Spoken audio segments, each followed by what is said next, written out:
P-38 pilot Roger Ames was involved in the mission to shoot down Japan's most important admiral.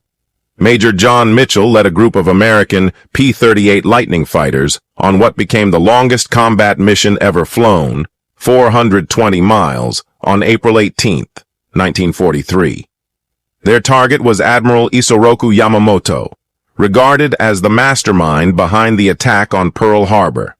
The mission was based on intelligence gathered from broken Japanese codes. The Mitsubishi G-4M bomber carrying Yamamoto was intercepted and destroyed by the P-38s under Mitchell's command. Yamamoto's death marked a turning point. Japan would not win another significant battle in the Pacific War. Despite the mission's success, disagreements later arose among the pilots over who fired the shot that brought Yamamoto down. However, they all agreed that the P-38 Lightning was the most advanced fighter aircraft of their time. Roger J. Ames, who participated in the mission, gave a first-hand account in 1998 that was later included in a 2007 book about fighter pilots. This account had not previously appeared in any magazine. The mission to eliminate Yamamoto is considered one of the most studied aerial engagements of the Pacific War. At 56, Yamamoto was commander-in-chief of Japan's combined fleet and had once referred to himself as the Sword of the Emperor. He famously declared that he would ride a white horse down Pennsylvania Avenue after the United States fell under Japanese command. He had attended Harvard University from 1919 to 1921, toured the United States, served as a naval attaché in Washington, and was well aware of America's industrial capabilities. In April 1943, Yamamoto traveled to the Bougainville region to inspect Japanese forces and discourage Allied advances in the South Pacific. On April 17th, Major Mitchell, commander of the 339th Fighter Squadron, was ordered to a briefing at Henderson Field on Guadalcanal, a site previously seized by the U.S. Marines and named after Major Lofton Henderson, the first Marine pilot killed at Midway. At the briefing, high-ranking officers informed Mitchell that the U.S. had intercepted a Japanese message detailing Yamamoto's inspection schedule and his reputation for punctuality. The Navy Secretary and President Roosevelt had reportedly discussed the intelligence, leading to the decision to attempt the interception. Though Roosevelt was likely out of town at the time, the plan clearly had high-level approval. Only the Army's P-38 had the range for the roughly 1,100-mile round trip. Since the mission was based out of a Navy-controlled area, the Navy would likely have taken the lead if they had the capability. The intercepted message indicated that Yamamoto and his staff would arrive at Balalai Island, near Bougainville, at 9:45 a.m. on April 18th. They would be flying in Mitsubishi G-4M bombers, accompanied by 6 Zero fighters, with stops planned at Shortland Island and Bougainville. Mitchell, assigned as mission commander, planned the operation with precision. All 18 P-38s available were involved. He charted a low-level course to avoid radar and coast watchers, timing the interception for 9:35 a.m., just before Yamamoto's scheduled arrival. Every detail was meticulously planned: takeoff times, altitudes, radio silence, fuel management, combat roles, and coordination. Mitchell selected pilots from the 12th, 70th, and 339th Fighter Squadrons, the only P-38 units on Guadalcanal. Due to a shortage of 310-gallon fuel tanks, planes were temporarily sent to Port Moresby to retrieve them. Each aircraft was eventually fitted with one 165-gallon and one 310-gallon tank, giving them enough fuel to reach the target, loiter for 15 minutes, engage, and return. Ground crews worked overnight to prepare the aircraft, including installing a Navy compass in Mitchell's plane. 4 pilots were assigned to attack Yamamoto directly, while the others provided cover. Had Mitchell known that 2 bombers would be present, he might have assigned more pilots to the attack group. The Japanese language does not distinguish between singular and plural forms of bomber, which may have contributed to this oversight. The author notes that Ames was mistaken about a specific aspect of the Japanese language. One of the leaders of the attack section was Captain Thomas G. Lanphier, Jr., with First Lieutenant Rex T. Barber serving as his wingman. First Lieutenant Besby F. Frank Holmes led the second element, with First Lieutenant Raymond K. Hine as his wingman. Mitchell led the cover section, which included 11 other pilots in addition to the narrator. The narrator's unit, the 12th Fighter Squadron, provided 8 of the 16 pilots who participated in the mission. Although 18 P-38s were planned for the operation, only 16 were able to take off due to one aircraft blowing a tire during takeoff and another having a malfunction with its fuel tanks. The mission took place on Sunday, April 18, 1943, Palm Sunday. They took off at 7:15 a.m., formed up, and left the island by 7:30 a.m., which was 2 hours and 5 minutes before the expected interception time. The flight was uneventful but hot, flown at altitudes between 10 and 50 feet above the ocean. Some pilots spotted sharks and counted pieces of driftwood. The narrator recalls little besides sweating. Mitchell joked that he may have dozed off a few times, but was nudged awake by a higher power. Navigation was maintained only by compass, time, and airspeed across 5 flight legs. As they neared the shore of Bougainville, First Lieutenant Douglas S. Canning quietly alerted the others to enemy planes. At 9:35 a.m., both the U.S. interceptors and Admiral Yamamoto's flight arrived on time. 2 Betty bombers and 6 Zero fighters were flying in formation, with the fighters arranged in a V above and behind the bombers. The pilots dropped their auxiliary fuel tanks, pushed throttles forward, and began climbing. The cover section stayed at around 18,000 feet to protect against expected reinforcements, while the attack section closed in. Mitchell recalled expecting up to 75 Zeros, as had been used to protect visiting U.S. Navy Secretary Frank Knox weeks earlier. However, the only enemy aircraft encountered were those escorting Yamamoto. Lanphier and Barber advanced on the bombers from a position about 1 mile ahead and 2 miles to the right. The Zeros spotted them and reacted.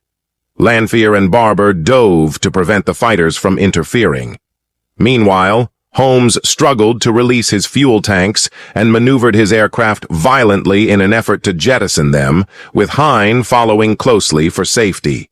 At first, only Lanphier and Barber pursued the enemy. After that point, accounts of who shot down which plane diverge. Based on available testimonies, the most probable series of events unfolded as follows. From his high altitude, Mitchell could not see the action taking place 18,000 feet below. Lanphier turned to face the Zeros head-on and managed to shoot one down, scattering the others. This allowed Barber to go after the bombers. As Barber maneuvered into position, he lost sight of the bombers briefly. When he regained visual contact, he saw one aircraft descending rapidly toward the jungle. Barber fired on the right engine from behind. His rounds damaged the bomber's tail and rudder. Closing to within about 100 feet, he continued firing as the bomber slowed and turned. Black smoke trailed from the damaged engine. Barber passed by and resumed fire. Though he didn't see the bomber crash, he believed it had gone down. He was then attacked by 3 Zeros and had to fly evasively at treetop level to escape. Fortunately, 2 P-38s from Mitchell's group saw his predicament and drove off the attackers. According to Holmes, he and Hine were the ones who cleared the Zeros. Barber, now safe, looked back and saw a large column of smoke rising from the jungle, which he believed came from the bomber he had engaged. He later saw Holmes and Hine flying over the ocean with a Betty bomber just below them. He watched as both pilots opened fire. Holmes's shots hit the water, then struck the right engine of the bomber. Hine's rounds also hit before the bomber could return fire. Holmes and Hine continued flying southward over the bomber. Afterward, Barber moved in behind it. While she was flying over the lake, he opened fire as he passed over the enemy bomber. The bomber exploded mid-air, and a large chunk of its debris struck his aircraft. A significant portion of the wreckage collided with his right wing, severing the turbo supercharger intercooler. Additionally, another massive fragment struck the underside of his gondola, leaving a substantial dent. Despite the damage, he, along with Hones and Heim, continued to fire at more enemy fighters. Heim was observed flying out toward the sea, trailing smoke from his right engine. According to Barber, both he and Owens were responsible for shooting down a Zero during that engagement. Barber, on his return flight, noticed 3 oil slicks in the ocean and held on to the hope that Heim had managed to make it back to Guadalcanal, but sadly, that hope did not materialize into reality. After Lanier had managed to break away from the Zeros, he found himself flying at approximately 6,000 feet. As he glanced below, he spotted a Japanese Betty bomber flying low, just above the treetops.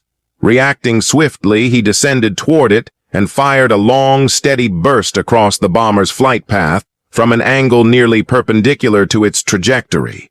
In an alternate account, Lanier mentioned that he had been cleaning his guns when he spotted the bomber. In both versions, he admitted he felt he was too far away to make a successful shot.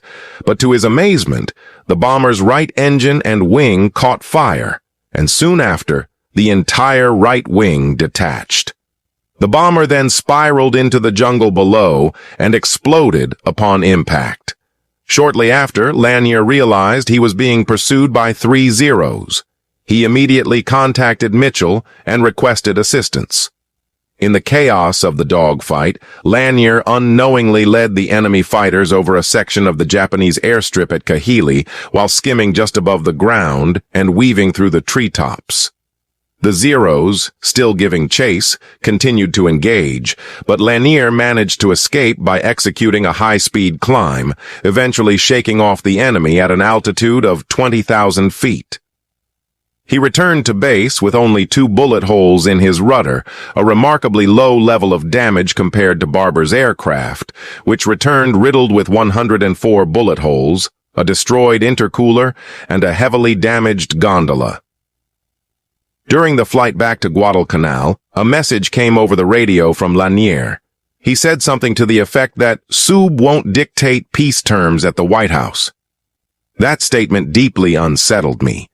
We had been under strict orders to maintain complete secrecy regarding the mission to intercept and kill Admiral Yamamoto. Every aspect of the operation was to remain confidential and confined to those stationed at Guadalcanal. The offhand comment referred to a statement that had been attributed to Yamamoto, in which he was said to have claimed he would one day ride down Pennsylvania Avenue on a white horse and dictate the surrender of the United States at the White House.